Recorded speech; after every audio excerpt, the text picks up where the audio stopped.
This week on I Watched This as an Adult Movie Reviews, I will be reviewing the Power Rangers 30th Anniversary Special Once and Always, and also 1994's Ace Ventura Pet Detective.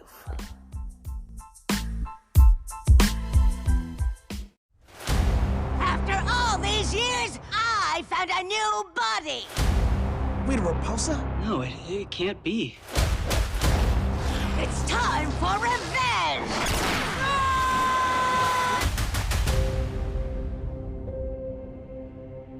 She killed Mom. We gotta destroy her. This is Ranger business, okay? Let us sort this out. Rita's creating a time portal. I'll kill you before Zorda makes you Rangers! We gotta make sure Rita doesn't hurt anybody else. Attention, Power Rangers! Get to your assigned stations now! Once a ranger, Always a ranger. It's morphin' time! Your move, Rangers. You wanna fight? You found one! You got this. Good luck. Now it's a reunion! Messing with this place was a big mistake.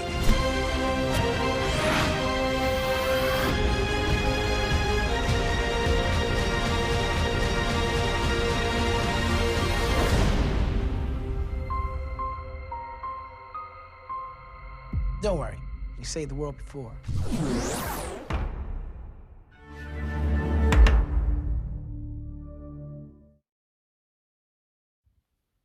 And welcome to another episode of I Watched This as an Adult Movie Reviews. I'm your host, Mikkel Ford. I got a jam-packed show for you guys today. I said jammed-packed. We're going to be talking about Ace Ventura Pet Detective. That will be the retro review for the day. But before I talk about that, we got to talk about this 30th anniversary Power Rangers reunion special. As you know, if you listen to the podcast for long enough, you know I have made many Power Ranger references. I review both of the Power Rangers movies on here also. So I am a huge Power Rangers fan. I won't say that I take that back. I won't say I'm a huge Power Rangers fan. I'm just going to say, like, I am a fan of older seasons of Power Rangers, let's just say, because I really haven't been actively watching Power Rangers. I haven't actively watched Power Rangers in about maybe 5-6 years now. Honestly, I think it was Power Rangers Dino Charge. That was the last season that I was truly into. That might have been longer than that. I think Dino Charge came out 2015, 2016. So it's been about a good 8 years. It's been about a good 8 years since I've actively watched a Power Rangers season. So throughout, from top to bottom, I've glanced at at the last couple of seasons, but Dino Charge is the last season that I watched from top to bottom. Other than that, I haven't really cared about the Power Rangers like that. I loved Super Sentai, which is what Power Rangers comes from. That's the Japanese counterpart of it. I love the older seasons of Power Rangers. You know, there's some in there. There's some in there that are whack. You know, there's some in there that I'm just this is too silly even for me. You know, as a Power Rangers fan. You know, but yeah, it's just I'm a huge fan of those seasons. The older seasons, I mess with those heavy. You know, so I mess with those heavy. But yeah, man, but we going back to the well again. 30th anniversary. It's the 30th anniversary. It's not quite the 30th anniversary of Mighty Morphin Power Rangers. The true 30th anniversary is on August 28th, 1993.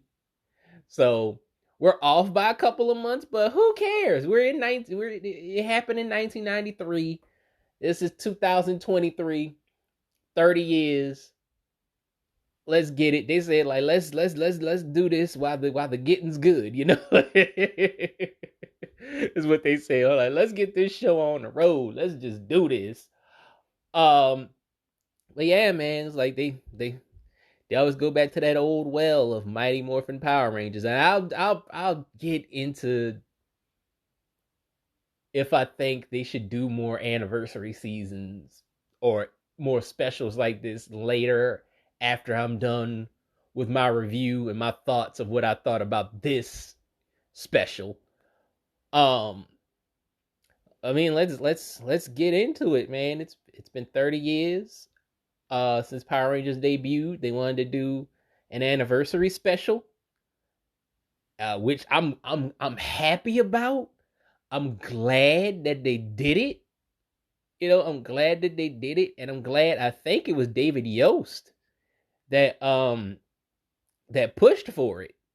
Like David Yost, who was the actor that played Billy the Blue Ranger. He was the one that pushed for this. He said he was.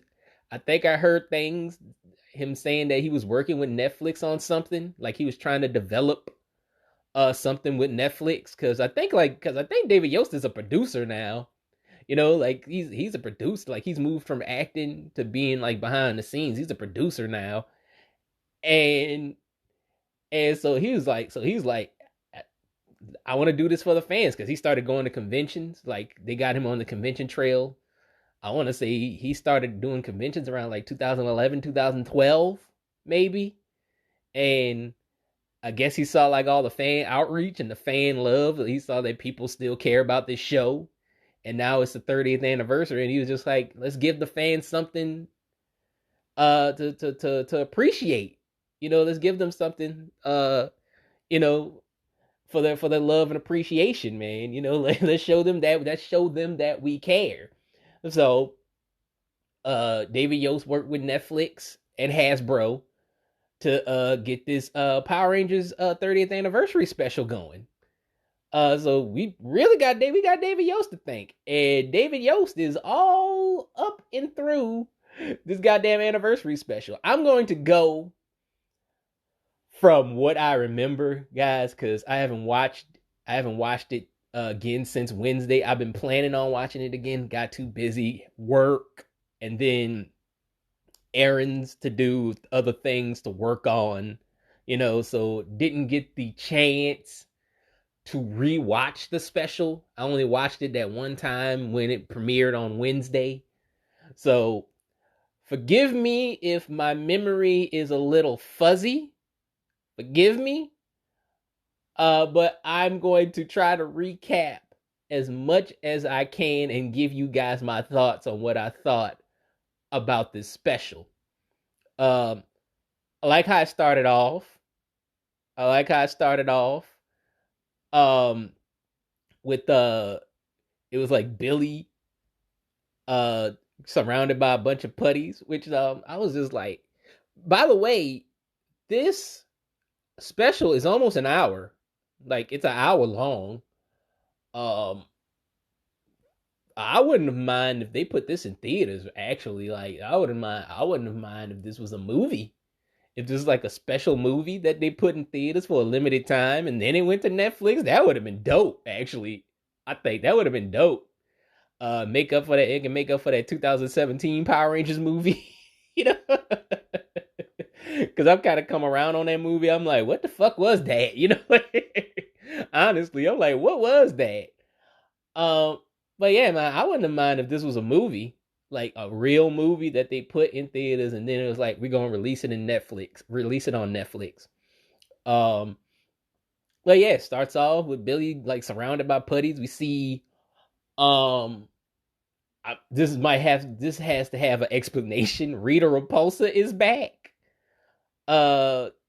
Which I saw her. If you saw her, you saw her in the trailer. They show her all up in through the trailer. And so it makes you think like, how is Rita Repulsa back? Because she died in Countdown to Destruction, you know? Like, how is she back? And they make a good explanation. They have a good explanation to why Rita Repulsa is back.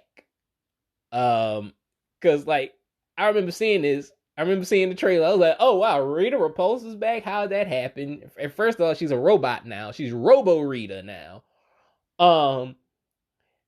And so like that's obviously to hide the fact that Carla Perez didn't want to come back as Rita Repulsa, and they can't use the Japanese footage of Mashiko Saga, you know, who's the original Rita Repulsa, because you can't use that footage, and she has passed on. She has passed away. The Japanese counterpart of Rita Repulsa is no longer with us. So, they can't use her.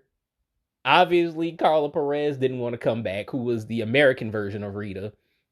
They got Barbara Goodson back, who is the voice of Rita Repulsa.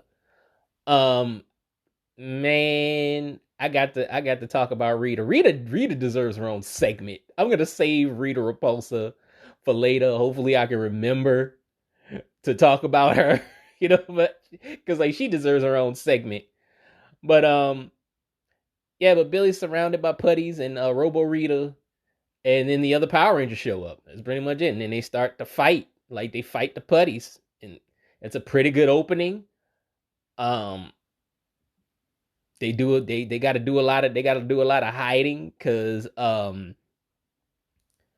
this is supposed to be the original six. This is supposed to be Jason, Tommy, Zach, Billy, Trini, Kimberly.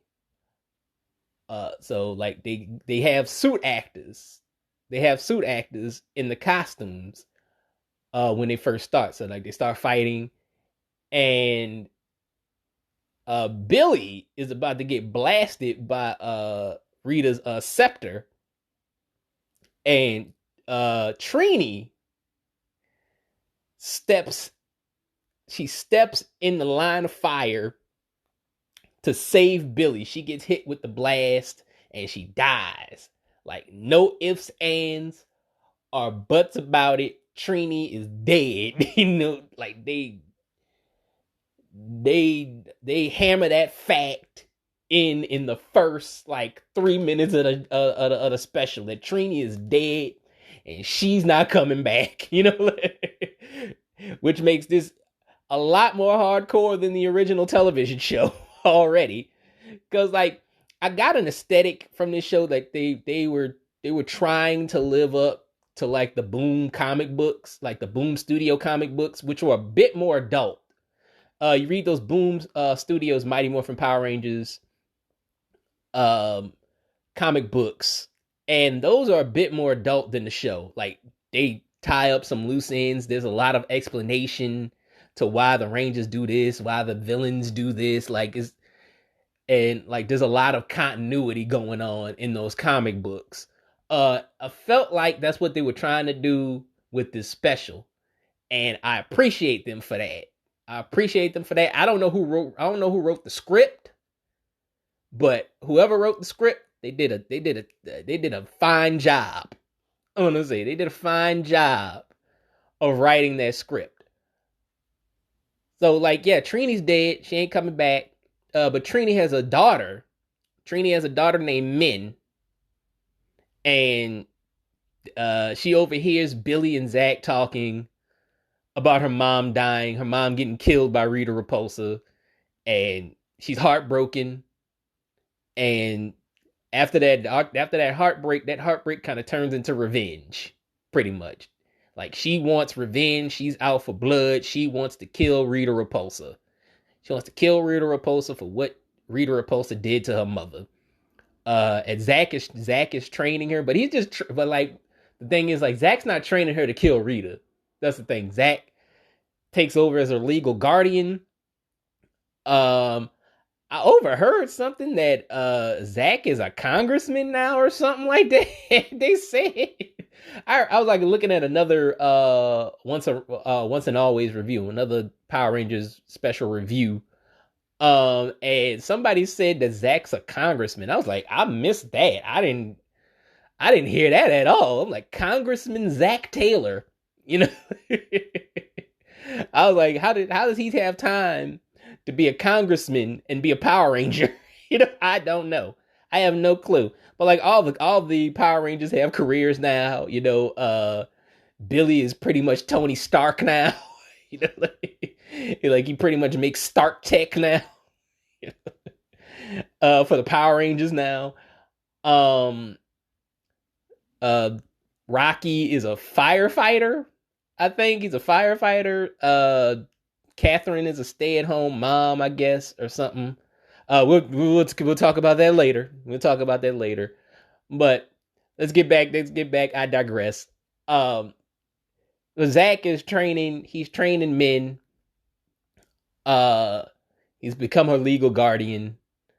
But like I said, men wants that revenge. She wants to kill Rita Repulsa. And so this is a year later, actually. Zach and Min go to Trini's gravestone because they want to celebrate the year anniversary of her death. So they go there, and Rita Repulsa is there being disrespectful as hell. Just pretty much pissing on Trini's grave. Like, she shows up there. She shows up with some monsters. She shows up with a robot version of Snizzard, if you remember Snizzard, and Minotaur. These are like early Power Rangers villains. So she shows up with robot versions of them now. And the other Rangers are there. Like it's supposed to be Tommy, Billy, Jason, and Kimberly. They're already morphed. All you hear is morphin' time, and then you hear that, and then like they start fighting, and Jason, Kimberly, and Tommy get kidnapped. Like they get kidnapped. Snizzard has this poison sting now that turns you into pretty much an action figure. Pretty much turn them into action figures, and she wants to use the Power Rangers. Robo Rita wants to use the Power Rangers to power a machine. Pretty much, this is pretty much a plot point to excuse the fact that Austin St. John, Jason David Frank, and Amy Jo Johnson aren't here. Pretty much, there's certain reasons. This was actually shot before the death of Jason David Frank, also who played Tommy the Green Ranger. So like he's not like, while they were shooting this, he was still alive, but he just didn't want to do it. Like he actually had a video on Instagram, I believe, like a couple months before he passed away, talking about he didn't want to do anything else Power Ranger related. He's pretty much done. I mean, like, he was still going to show up to cons. He was still going to show up and meet up with fans. But he still had convention dates after he died. After he died, he still had dates to go to comic book conventions. So he was still dedicated to doing those conventions. Because I was on his Instagram or his Facebook. I think it was on his Facebook, and because like he had put up, because like the last thing he put up like a picture with him and Giancarlo Esposito. That was the last thing he put up on his Facebook and his Instagram, was a picture of him and Giancarlo Esposito. So that was the last thing. So he was still doing the cons, and they were at a con, so he was still doing that. So like he didn't have a problem with the fans. Like he was appreciative of the fans. He loved the fans. It was just Power Ranger production, and he had a problem with like Chaim Saban and all those people. Like he had a problem with them. He said like, I've done enough for Power Rangers. I want to move on and do my own stuff. I want to do more. I want to do more with my acting ability and all this stuff. He was like, I'm 50 years old now. It's time for me to move on. And he was just like, I'm not. So like, he didn't come back for this. Austin St. John, who played Jason, the Red Ranger, couldn't come back because of legal. He had some legal things to take care of, so he couldn't leave the country, because I believe they shot this in New Zealand. So he couldn't leave the country, so because of his legal problems. And Amy Jo Johnson just didn't want to do it. you know, who played Kimberly. She just didn't want to do it. She said she has her reasons why she didn't want to do it. She didn't say too much. She was like, it wasn't a money issue. Cause like, I think a lot of people were saying like she wanted more money, and she was like, it wasn't a money issue. The issue is my issue, and my issue alone is none of your business, or something like that. She said, but but she just didn't want to do it. I don't know why, but like she won't say why. She just didn't want to do it. But so we get Walter Jones as Zach, and we get Davey Yost as Billy.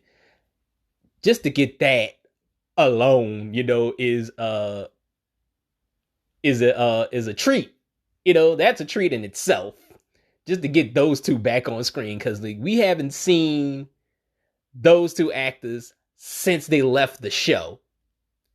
So like just to get them is a treat in itself, man. Because like we've seen Austin St. John. Austin St. John actually did an episode of Power Rangers Beast Morphers, which I think that was in like 2020. I want to say 2019. So he's been back in recent times, and Jason David Frank he's shown up numerous times, which is why he was like, haven't I given enough to the Power Rangers? Because he's shown up numerous times. So he was just like, I'm done doing this.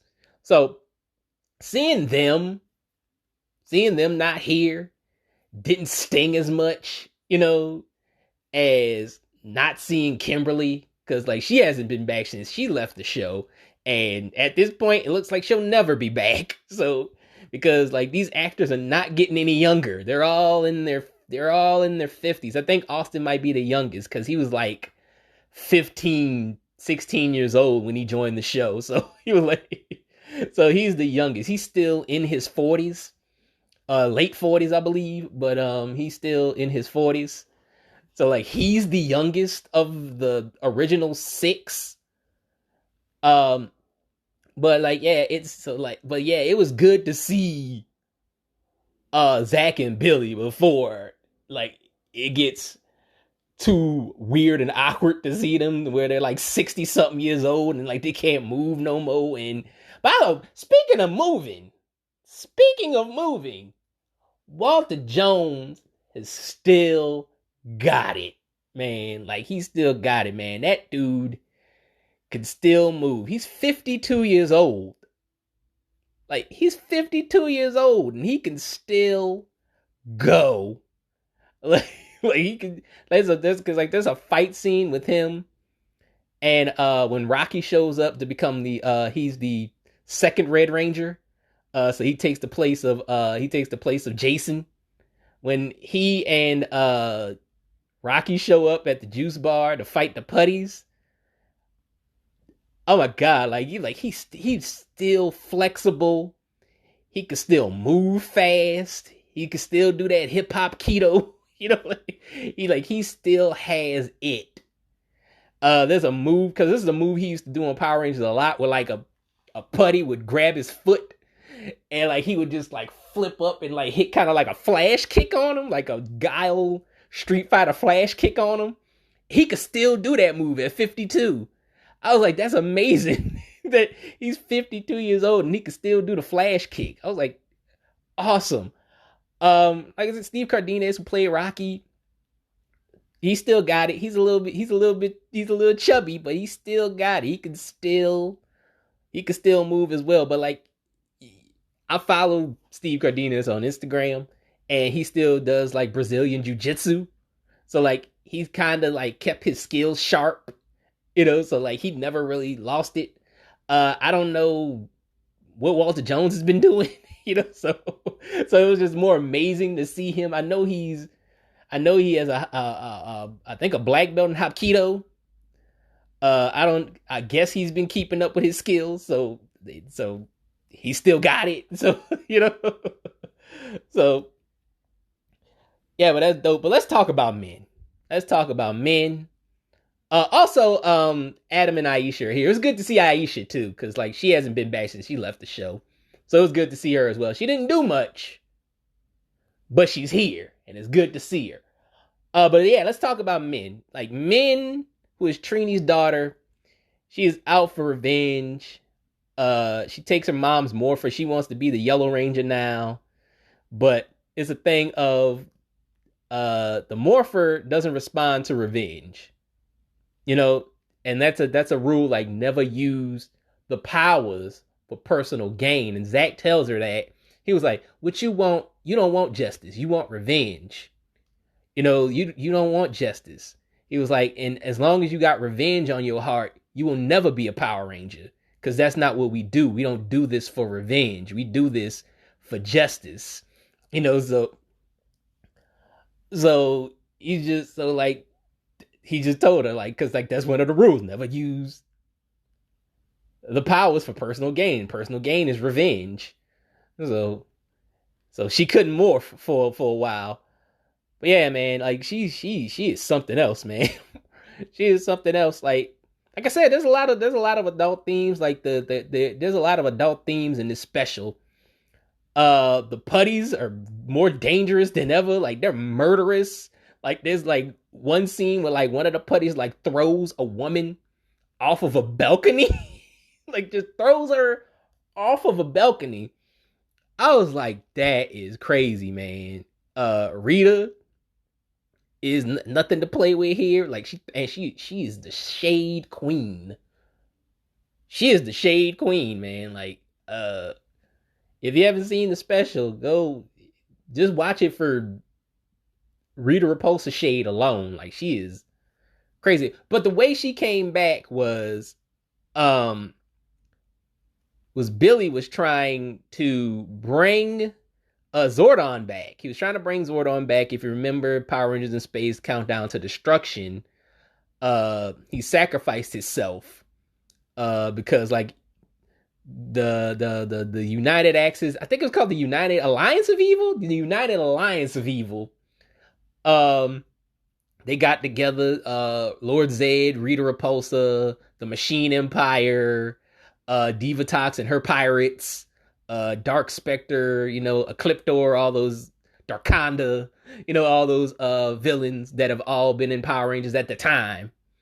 They got together and they were just like, I'm tired of this bullshit. Let's just go and invade Earth. You know, it's pretty much what they did. I'm like, I'm tired of playing with these kids, these Power Ranger kids.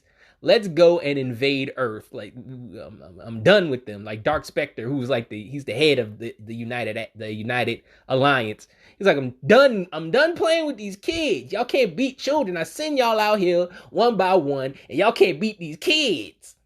I'm done playing with them. Full on airstrike attack on Earth, and it overwhelms the Power Rangers. They don't know what to do. And then Zordon is like, he doesn't want to see the Power Rangers get hurt. He doesn't want to see them get hurt because they're just a bunch of kids. So he's just like, yeah, Red Ranger, who's Andros at the time, Andros, shatter my tube and sacrifice me so I could kill all these people. You know, so you know, if you sacrifice me, the evil will die. You know, so Andros doesn't want to do it. He doesn't want to do it, but he's just like, damn. And he breaks the tube and everybody's dead. Lord Zed's dead. The Machine Empire's dead. Divatox is dead. Dark Spectre dies. Rita Repulsa dies. Everybody dies. And so now Billy is trying to bring Zordon back. And in the process, he brings Rita's evil spirit back. And she merges with Alpha 5, actually, I believe. Alpha 5? She merges with Alpha 5 and becomes Robo Rita. So that's what happens. Like she possesses Alpha 5's body and becomes Robo Rita. And that's how we get Robo Rita. So like there's an explanation for why she's here. But yeah, man, it's just, like I say, trying to remember everything I saw. I'm not trying to do like a whole recap review. At the end of the day, I'm just happy with what I saw. The Zord fight was the kind of the low point because that CGI looked terrible to me. I'm sorry, I didn't like that CGI, but it didn't look good to me.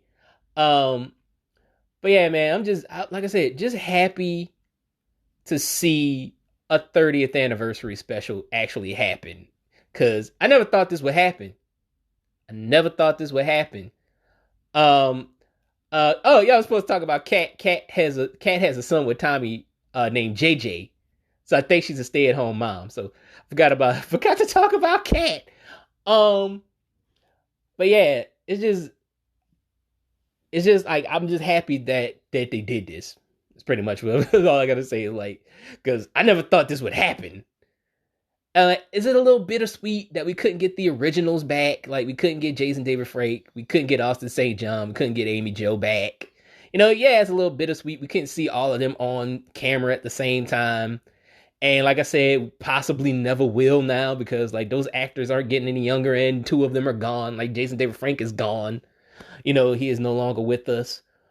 But yeah, man, it's like it's bittersweet, but they gave us what they could give us, and I'm fine with that. Cause they could have gave us nothing at all. They could have been like, 30th anniversary of Power Rangers, and they could have gave us like an Instagram post or a Facebook video or a YouTube video, like with the actors like, hey, happy anniversary to Power Rangers, blah blah blah. They could have did that, and not given us this spectacular special that they gave us. So, I appreciate that. I love the special.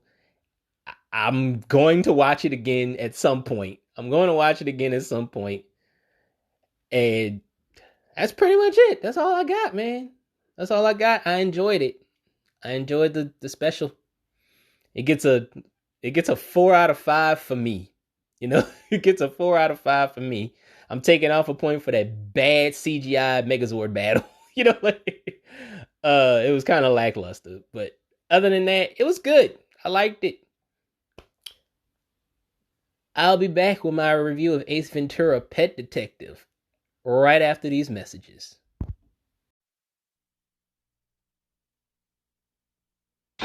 They faced incredible odds and unbeatable enemies to earn the name Hero. But now there's a new way to spell action.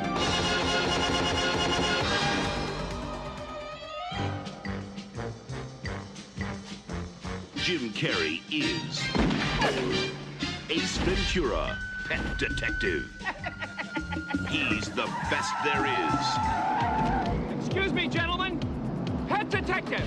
Actually, he's the only one there is. You really love animals, don't you?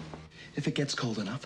Now, the mascot of the Miami Dolphins has been kidnapped. Oh, righty then. And he's on the case of a lifetime. Listen, Pet Dick, how would you like me to make your life a living hell? Well, I'm not really ready for a relationship, Lois.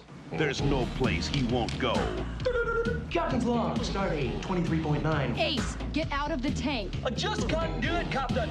I don't have the power. Nothing he won't do. And no one he can't handle. Hey! I could do anything to embarrass me in front of camp. What? Like this?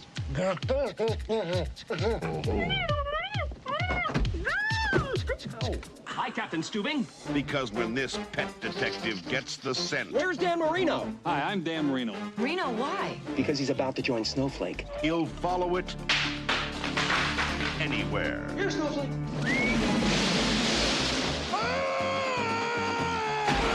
Jim Carrey is Do not go in there. Woo! Ace Ventura, Pet Detective. Yes, yes, yes!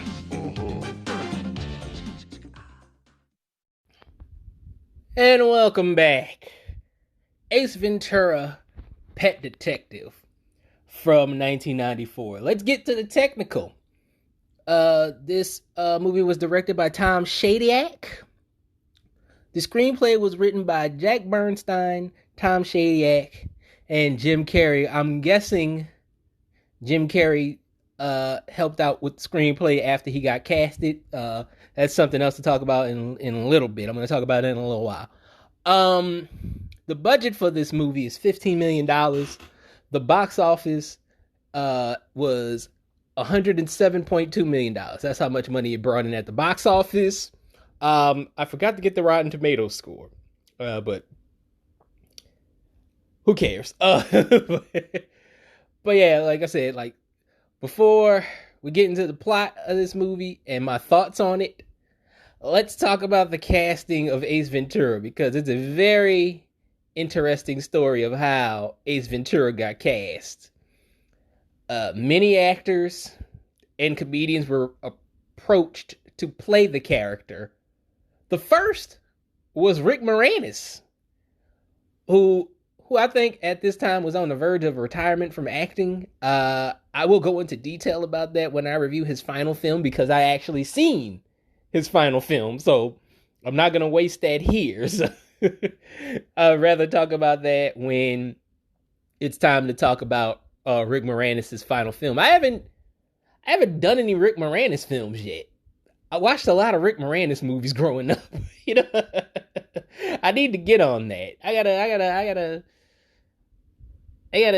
gotta do a Rick Moranis movie at some point.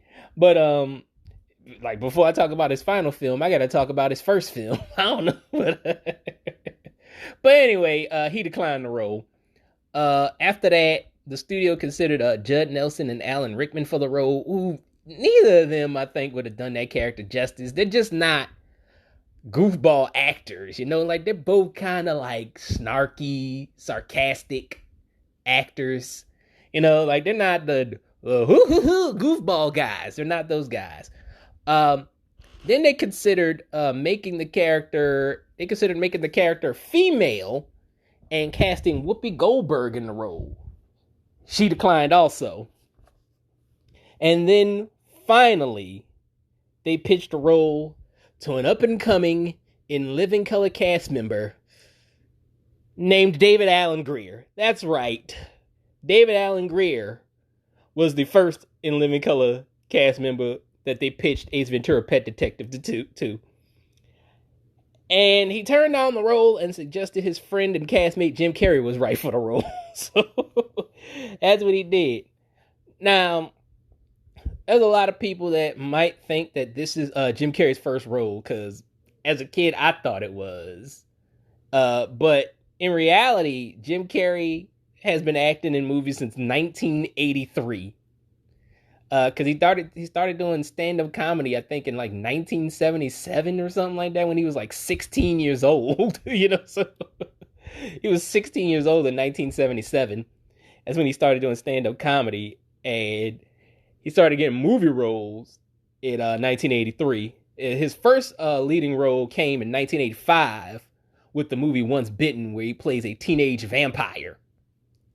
So like that's his first leading role, but that movie didn't do well. So he kind of had to, you know, go back into obscurity until he got in Living Color, and then he finally got this role. Ace Ventura is his breakout role. Like, this is the movie that shot him into superstar status.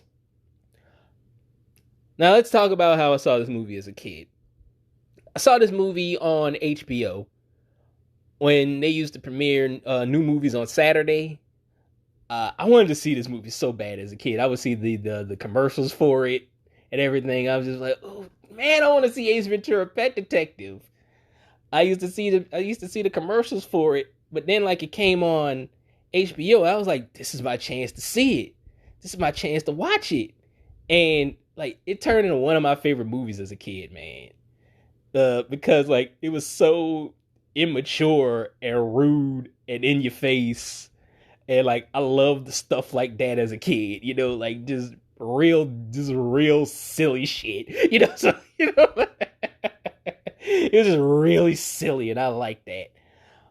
But let's see how I feel about this movie as an adult. Immediately, as Jim Carrey hits the screen, I started laughing hysterically. Because, like, Jim Carrey has a way of being immature and not making it annoying.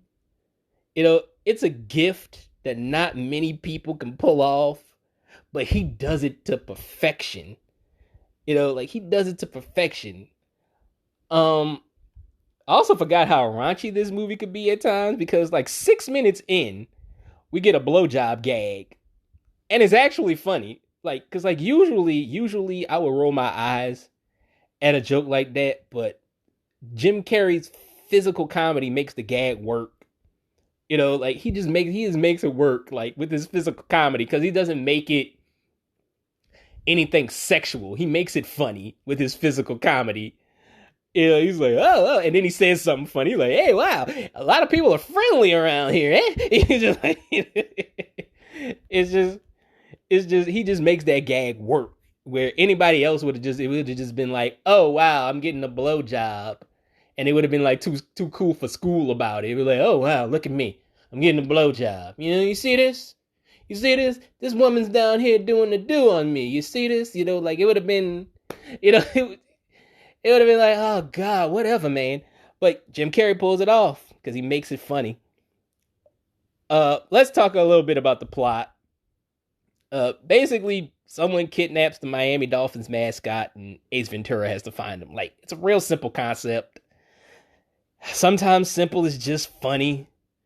You know, this is also the first time I ever saw Courtney Cox. I believe this is the first time I ever seen Courtney Cox. I'm not sure if she was doing Friends at this time or not. I think maybe they were probably in like their first season or something like that. This looks like first season Friends Courtney Cox. God dang. And somebody thinks they're Dominic Toretto around here. But anyway, but yeah, man, like she looks like first season Friends Courtney Cox, you know, like, so I'm guessing like she was doing Friends at this time also. She's really nothing special in this movie, you know, like she plays the begrudging love interest that every white man child in these movies need. You know, there's always like that girl is just like, oh, he's so immature, but he's so sexy or something like that or whatever. You know, like characters like what Adam Sandler plays or what like Seth Rogen plays, like these giant man children. Paul Rudd sometimes plays those characters too. You know, like there's another actor that plays those characters too, but like, you know, like it's like those giant, just men that refuse to grow up and they still act like children, and somehow they still get women. You know, like that trope. They do that trope here too, like the man child that gets the hot chick. You know, like they do that here. Tone Loc is also in this movie, and he's not selling drugs this time. He's actually playing a police officer. I think this is the third time that Tone Loc has appeared on this podcast. I believe this is the third time, because very recently in the past, I did a review of Poetic Justice. He's in that. He plays a drug dealer. That's what I'm... Go listen to my Poetic Justice review. I'll go in depth about that. I do a lot of movies from the 90s, and that was Tone Loc's heyday, so expect to see a lot more of him on this podcast. So, Tone Loc was a hot commodity in the 1990s, okay? So, expect to see a lot of Tone Loc on this podcast. So, let's take a minute to talk about Sean Young, though, man, and how much of a hot piece she was. Oh my God. I like that they played the seductive music when she walks into the scene, because like she earns like every minute of that, you know, but I think that they do that for a reason. Like they do that for a reason. They make her very seductive and very sultry in this movie for a reason, which I will get to at the end of this review. But Sean Young still oozes sexuality throughout this whole movie, man. Like she's just it, man. You know, her acting is a little stilted.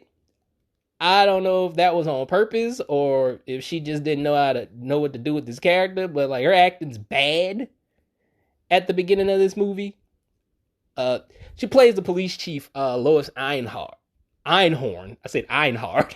Lois Einhorn. She plays Lois Einhorn, by the way. Jim Carrey's favorite band, Cannibal Corpse, makes a cameo also. It was awesome to find out that Jim Carrey is a huge heavy metal fan. I really didn't take him as a heavy metal fan. I wouldn't think he would like heavy metal, but he loves heavy metal, man. I did not know that about him. He looks like a guy that would like rap music, actually. I would think he would like rap music. I think he does like rap music, but he's really into heavy metal. I would think he would like maybe like soft rock or something like that. Maybe he would like Huey Lewis in the News or some shit like that. I don't know. But he loves heavy metal, man. Like, he's a heavy metal dude. There's honestly not a lot of substance that goes on in this movie. Like, it's just like Jim Carrey doing his shtick. It's just a showcase for Jim Carrey to be Jim Carrey. And that's not a bad thing, because he's very good at it. Like I said, it's not annoying, and he's not doing anything with that character that doesn't make any sense. Like, this character still has humanity. And I think they do that because, like, of course, Courtney Cox still has to have sex with him, eventually. So they can't make him a total man-child asshole if that's going to happen. And it happens. So, then we get into the only other interesting thing in this movie. And it's like the thing that drives this movie from this point on. Ace goes on a search for Ray Finkel, who is a disgraced NFL kicker who played for the Miami Dolphins. I'm not gonna lie, for like the longest time, I thought that Ray Finkel was a real person. I thought he was real. I thought Ray Finkel was a real dude. Because, like, they were saying, like, he played in 1984. I was like, was Ray Finkel real? I don't think until I got on the internet, I think I looked it up. I was like, is Ray Finkel real? And it was like, Ray Finkel is fictional. It was like, he is not real. I was like, oh, okay. Because, like, kind of like you look at the picture of Ray Finkel. I'm not gonna give anything away because I'm gonna save that. I'm gonna save that for the end of the review. Yeah, y'all almost got me. Y'all almost got me to spill the beans. But if you've seen this movie, you already know. But you almost got me to spill the beans.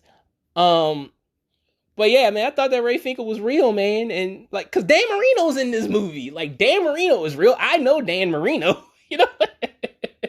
So I thought that Ray Finkel was real, and he's not. He's not a real person. Speaking of Dan Marino, he gets kidnapped by what I'm assuming is Ray Finkel at this point. Like, they established this character as the main villain now, and they just have to find him. Ironically, while this is going on, this is when Einhorn like starts seducing Ace out of nowhere. And it's at this point I realized that Sean Young's acting is bad on purpose. Because it turns out that she's Ray Finkel. Like, it turns out that she's Ray Finkel. And, like, her acting is bad on purpose because she's supposed to be mentally ill. And she's, it's supposed to be a man pretending to be a woman.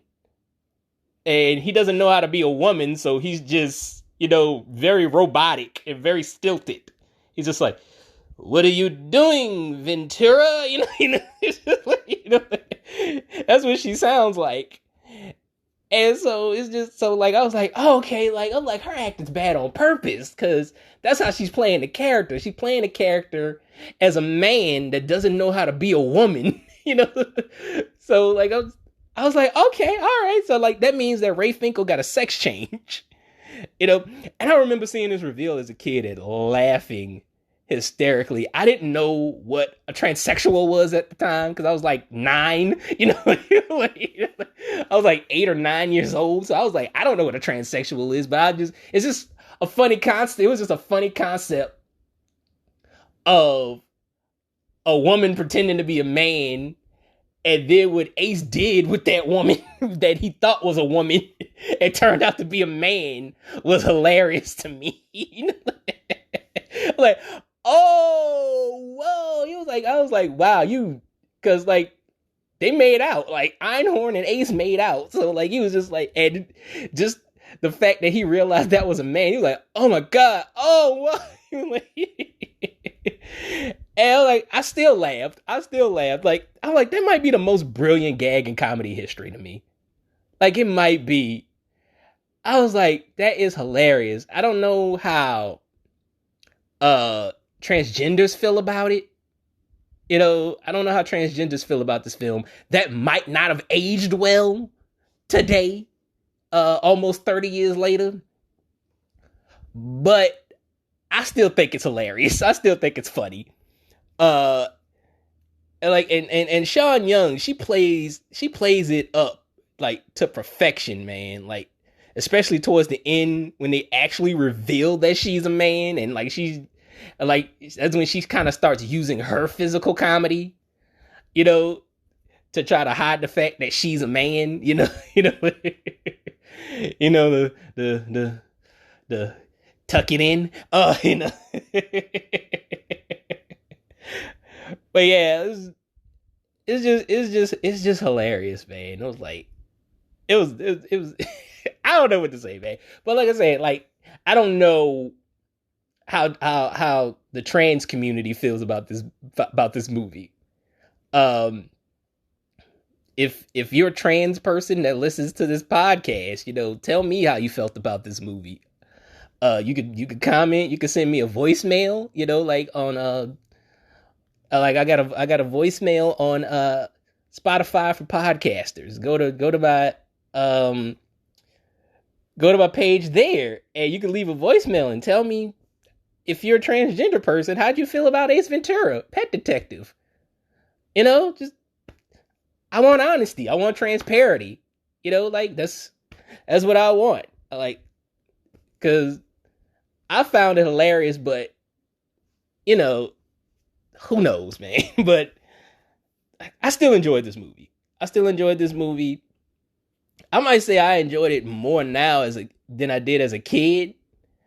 Cause like, I was like, this movie, cause like, you just see like the comedic timing, the intricacies of Jim Carrey, and like Jim Carrey and Sean Young, like, they just play off each other so well. They're the standouts in this movie. It's kind of sad that Sean Young, she doesn't get a lot of work, or after this movie, she didn't get a lot of work, because she had that fiasco. I mean, if you, I might put up the video somewhere, where like she had a fiasco that kind of ruined her career. It kind of stalled her career. And she did something a little crazy that kind of stunned her career. Let's just say that. But yeah, man, she's brilliant in this movie, man. Like, I have to say, Sean Young is brilliant in this movie. Jim Carrey's great in this movie. Like, I had a lot of fun revisiting this movie. Like I said, I don't have a lot to complain about. I don't have anything to complain about in this movie. Like, 5 out of 5, man. It's a 5 out of 5 for me.